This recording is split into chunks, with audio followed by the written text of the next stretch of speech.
They called me useless until I held the scalpel that could save them. Imagine being thrown out of your own home for being a disappointment, only to return years later with the power to save or destroy the very people who gave up on you. This isn't just a story. It's revenge served with surgical precision. You might want to buckle up for this one. At 16, I was tossed out of my family's pristine Boston townhouse like yesterday's trash. "You'll never amount to anything," my father had spat. My mother stood there, silent. My siblings smirked. Why? Because I wasn't good at math, didn't care for golf, and had dreams of being, God forbid, a doctor instead of a Wall Street clone. I lived in homeless shelters, washed dishes in Chinatown, studied under street lamps, slept on floors, cried into cracked textbooks. But I didn't quit. Fast forward 10 years. I was no longer the useless one. I was Dr. Aurora Kane, Harvard-trained, board-certified chief trauma surgeon at St. Joseph's, one of New York's finest hospitals. My name was on plaques.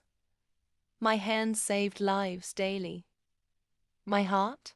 Still cracked, but functional. Then one day, destiny booked an appointment. A code red trauma case rolled in. A car crash.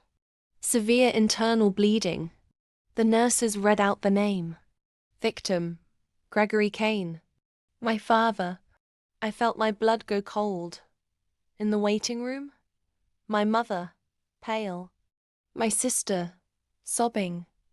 My brother, pacing. All staring at me like they'd seen a ghost. "He needs immediate surgery," the attending whispered. "You're the only one available." For a moment I hesitated. Just one moment. Then I walked in, scrubbed up, masked up, gloved up. Inside the OR, my father's life was literally in my hands. And I saved him. Every stitch, every incision, every decision, I made it perfectly. Not because I owed him anything, but because I owed myself proof that I was never the useless one. But here's the twist. After the surgery, I didn't speak to him. I let him wake up, stare into my eyes, and realize who had kept him alive. When he tried to apologize, choking on tears, I turned and said calmly, "You don't apologize to the storm for underestimating it.